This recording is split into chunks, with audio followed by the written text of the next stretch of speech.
오늘 영상은 시작부터 심장이 철렁할 이야기입니다. 한국에서 바이비트가 곧 더 강하게 막힐 수 있다는 신호가 이미 켜졌습니다. 문이 잠기기 전에 짐을 빼야 하는 상황이죠. 그냥 불편한 정도가 아닙니다.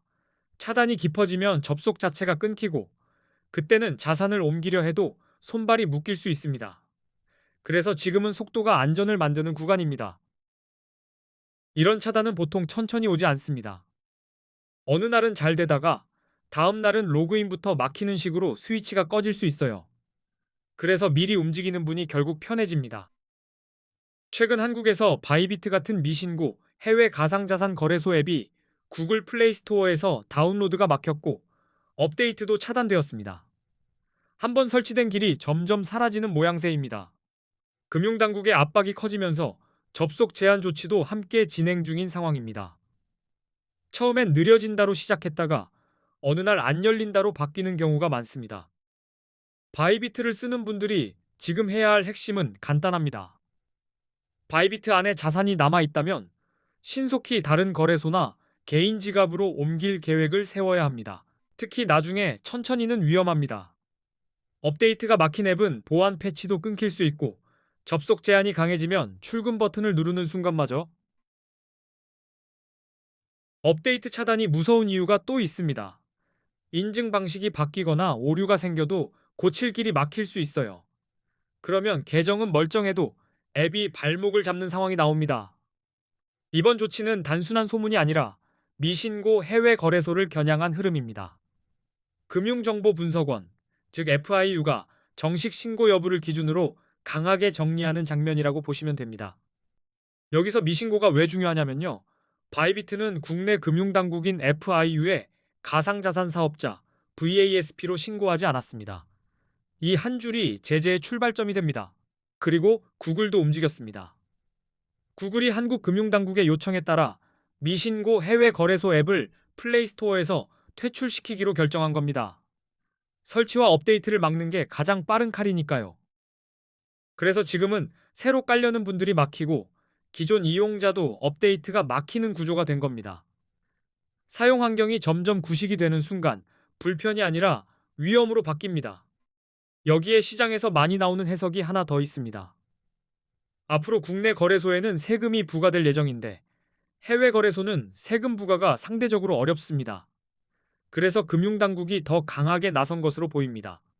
정리하면 신고 문제와 플랫폼 정책, 그리고 세금 이슈가 겹치면서 한국 내 미신고 해외 거래소 정리라는 큰 흐름이 만들어진 겁니다.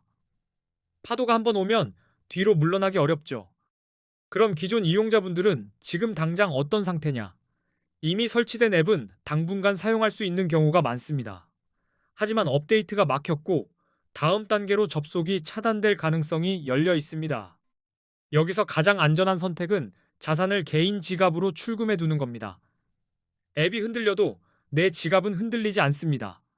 내 손안에 열쇠를 가져오는 느낌이라고 생각하시면 됩니다. 개인 지갑은 말 그대로 내 금고입니다. 거래소에 두면 편하긴 하지만 규정과 정책 변화에 영향을 받습니다. 지갑으로 빼두면 최소한 보관 주도권은 내가 잡게 됩니다. 또 하나, 현실적인 포인트가 있습니다. 앱을 지웠다가 다시 설치하려고 해도 플레이스토어에서 막히면 설치 자체가 어려워질 수 있습니다. 삭제 버튼이 함정이 되는 순간이 생길 수 있어요. 그래서 어떤 분들은 VPN 같은 우회 방법을 고민합니다. 우회 접속 자체는 선택지로 거론되지만 보안과 법적 위험을 감수해야 한다는 점을 함께 안고 가야 합니다.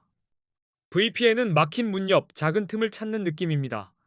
숨통은 트일 수 있지만 그 과정에서 보안이 느슨해지거나 예상치 못한 문제가 생길 수 있습니다. 그래서 대부분은 자산 이동을 우선으로 줬습니다. 신규 이용자분들은 더 빡빡합니다. 플레이스토어에서 앱 설치가 불가능한 상태가 되었고 웹사이트 접속도 제한될 수 있습니다. 시작도 전에 문턱이 생긴 거죠. 웹까지 제한되면 앱이 없으니 외부로 같은 우회도 힘들어집니다. 한번 제한이 시작되면 사용 경로가 연쇄적으로 막히는 경우가 있어서 미리 대비하는 게 훨씬 낫습니다. 결국 방향은 둘 중 하나로 모입니다. 우회 접속을 감수하든지 아니면 자산을 다른 거래소나 개인 지갑으로 옮겨 안정적인 환경을 확보하든지요. 자산을 옮길 땐 서두르되 손은 침착해야 합니다. 주소 한 글자만 틀려도 상황이 꼬일 수 있으니까요. 급할수록 확인이 시간을 벌어줍니다. 국내 거래소로 옮기면 해결 아니냐고 생각할 수 있습니다. 하지만 국내 거래소는 레버리지 사용이 불가능하고 거래 수수료도 상대적으로 높은 편입니다. 게다가 국내 거래소는 추후 세금 부과가 예정되어 있습니다. 그래서 이번 상황에서 국내 거래소를 메인 대안으로 추천드리기 어렵다는 결론에 선물 거래를 하시는 분들 입장에선 레버리지 제한이 특히 큽니다. 선물의 핵심 도구를 못 쓰는 셈이니까요. 그래서 많은 분들이 원화 입금 가능한 해외 쪽 대안을 찾는 겁니다. 그래서 저는 이번 사태 이후 한국인들이 실제로 많이 가입하고 이동하고 있는 거래소 5곳을 비교 분석해 두었습니다. 급할수록 비교가 빨라야 실수가 줄어듭니다. 이 5곳은 원화 입금이 가능하고 한글 지원도 됩니다. 초보자분들이 가장 막히는 부분이 언어와 입금인데 그 허들을 낮춘 곳들이죠. 수수료도 저렴한 편으로 묶어두었습니다. 선물 거래는 잦은 매매가 많아 수수료가 체감으로 크게 다가오니까요. 작은 차이가 누적되면 결과가 달라집니다. 수수료는 눈에 잘 안 보이지만 단타에서는 매번 결제되는 통행료입니다. 거래를 자주 할수록 통행료가 커지니 수수료 구조가 깔끔한 곳을 고르는 게 중요합니다. 그리고 가입 시 $100를 지급하는 이벤트를 진행하는 곳도 포함되어 있습니다. 이벤트는 조건이 중요하니 고정 댓글에 적어둔 내용을 그대로 확인하시면 됩니다. 5거래소의 장단점, 원화 입금 방식, 한글 지원 범위, 이벤트 여부는 고정 댓글에 한 번에 정리해 두었습니다. 영상 보고 바로 움직일 수 있게 지도처럼 만들어 뒀습니다. 자, 이제부터는 코인 선물 거래의 기본 단타법으로 넘어가겠습니다. 많은 분들이 롱이냐 숏이냐에서 멈추는데 사실은 언제냐가 더 중요합니다. 단타는 큰 파도 한 번을 먹는 게 아니라 잔파도를 여러 번 잡는 방식입니다. 그래서 방향을 맞히는 감보다 타이밍을 맞히는 습관이 결과를 더 크게 좌우합니다. 비트코인 같은 암호화폐는 변동성이 큽니다. 그래서 아무 데서나 들어가면 시장이 흔들릴 때 내가 먼저 흔들립니다. 진입 타이밍은 문고리 잡는 손의 힘이에요. 먼저 롱 포지션과 숏 포지션 개념부터 깔끔히 잡겠습니다. 용어가 헷갈리면 판단이 흐려지고 판단이 흐려지면 손이 느려집니다. 롱 포지션은 비트코인 가격이 오를 거라 예상하고 들어가는 매수 포지션입니다. 쉽게 말해 상승에 베팅하는 방식이고 상승 흐름을 타는 쪽입니다. 숏 포지션은 비트코인 가격이 떨어질 거라 예상할 때 진입합니다. 하락에 베팅하는 구조이며 내려가는 흐름에서 수익을 노리는 방법입니다. 중요한 건 방향을 맞히는 게 아니라 방향이 이미 만들어지는 구간에 붙는 겁니다. 흐름이 안 잡힌 구간은 동전 던지기처럼 위험해집니다. 특히 횡보장에서는 신호가 약해집니다. 위아래로 흔들리며 사람을 지치게 만들기 쉬워요. 이런 때는 롱도 숏도 확신이 없으니 추세가 잡히는 순간을 기다리는 게 더 낫습니다. 롱을 유리하게 만드는 첫 번째 신호는 강한 상승 추세입니다. 차트가 여러 차례 고점을 높여가며 올라갈 때 시장이 위쪽으로 힘을 싣고 있다는 뜻입니다. 이런 구간에서는 고점이 높아지고 저점도 같이 올라가는지를 같이 보세요. 계단이 위로 쌓이면 롱 쪽 확률이 올라갑니다. 기술적 분석에서 자주 나오는 골든 크로스도 같은 맥락입니다. 50일 이동평균선이 150일 이동평균선을 위로 돌파할 때 강한 상승 신호로 해석하는 경우가 많습니다. 이동평균선은 시장의 평균 체온처럼 보시면 됩니다. 짧은 선이 긴 선을 위로 넘으면 체온이 올라간다는 뜻이고 그때 추세가 탄력을 받을 때가 있습니다. 골든 크로스가 나왔다고 무조건 들어가는 게 아니라 추세와 함께 확인하는 겁니다. 같은 신호라도 시장이 어디에 서 있는지에 따라 의미가 달라지니까요. 또 하나는 거래량입니다. 가격이 상승할 때 거래량도 함께 증가하면 시장 신뢰도가 올라가는 신호가 됩니다. 올라가는데 사람들이 따라 붙는다는 느낌이죠. 거래량이 실리면 상승이 더 강력해질 가능성이 커집니다. 반대로 가격만 오르고 거래량이 심심하면 힘이 비어 있을 수 있습니다. 그리고 뉴스는 롱 판단에서 매우 중요합니다. 비트코인 규제 완화, 대형 기관 투자자 진입, ETF 승인 같은 긍정적인 외부 요인은 가격을 끌어올리는 촉매가 됩니다. 뉴스는 그 자체보다 차트가 어떻게 반응하느냐가 더 중요합니다. 호재가 나왔는데도 눌리면 힘이 약한 거고, 호재에 바로 반응하면 시장이 준비돼 있었다는 뜻입니다. 이런 호재가 나올 때 차트가 상승 추세라면 롱 포지션이 유리해질 수 있습니다. 뉴스와 차트가 같은 방향이면 바람이 등 뒤에서 미는 느낌이 생깁니다. 반대로 숏은 하락 추세에서 빛납니다. 가격이 지속적으로 낮아지고 저점이 계속 낮아지는 패턴이 나타나면 숏 포지션이 유리한 구간이 될 수 있습니다.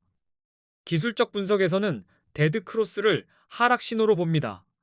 50일 이동평균선이 150일 이동평균선 아래로 내려갈 때 추세가 아래로 꺾였다고 해석하는 겁니다. 데드 크로스 역시 단독으로 보지 말고 하락 추세와 함께 묶어서 보세요. 여러 근거가 한 방향으로 모일수록 판단이 단단해집니다. 거래량도 숏 근거가 됩니다. 비트코인 가격이 상승하는데 거래량이 줄어들면 상승세가 약해지고 있다는 신호일 수 있습니다. 이런 약한 상승은 종종 급한 하락으로 이어집니다. 거래량이 줄어든 상승은 지친 러너가 속도만 내는 모습과 비슷합니다. 겉으로는 뛰는데 숨이 차 있으니 어느 순간 툭 꺾일 가능성이 커지는 거죠. 부정적인 뉴스는 하락을 부추깁니다. 규제 강화, 해킹 사고, 주요 국가들의 암호화폐 규제 정책 강화 같은 소식이 나오면 공포가 커지고 가격이 눌릴 수 있습니다. 이럴 때 차트가 이미 하락 추세라면 숏 포지션이 유리해질 가능성이 커집니다. 뉴스가 불을 붙이고 추세가 방향을 잡아주는 형태죠. 이제 보조지표를 얹어보겠습니다. 비트코인 시장에서는 기술적 분석이 중요하고 대표적으로 RSI, MACD, 볼린저 밴드를 많이 씁니다. RSI는 과매수와 과매도를 판단하는 데 유용합니다. RSI 70 이상은 과매수로 해석되어 숏을 고려할 수 있고 30 이하는 과매도로 해석되어 롱이 유리할 수 있습니다. 다만 RSI 숫자만 보고 바로 반대로 베팅하면 위험할 수 있습니다. 추세가 강할 땐 70 위에서 오래 버티기도 하니까요. 그래서 추세와 함께 보는 게 핵심입니다. MACD와 볼린저 밴드는 트렌드와 변동성을 더 입체적으로 보여줍니다. MACD로 흐름의 전환을 읽고 볼린저 밴드로 시장이 긴장하는지 풀리는지 감을 잡을 수 있습니다. 볼린저 밴드는 밴드가 좁아졌다가 확 벌어질 때 변동성이 커질 수 있다는 힌트를 줍니다. 상단을 타고 올라가면 강세, 하단을 타고 내려가면 약세 흐름을 의심해 볼 수 있어요. 결국 결론은 이겁니다. 롱은 상승 추세와 긍정 신호가 겹칠 때, 숏은 하락 추세와 부정 신호가 겹칠 때 근거가 강해집니다. 한 가지 근거만으로는 흔들리기 쉽습니다. 고정 댓글에는 이동할 거래소 5곳 정보와 함께 실전에서 바로 쓰는 꿀팁도 정리해 두었습니다. 앞으로도 좋은 영상 많이 올리겠습니다. 끝까지 시청해 주셔서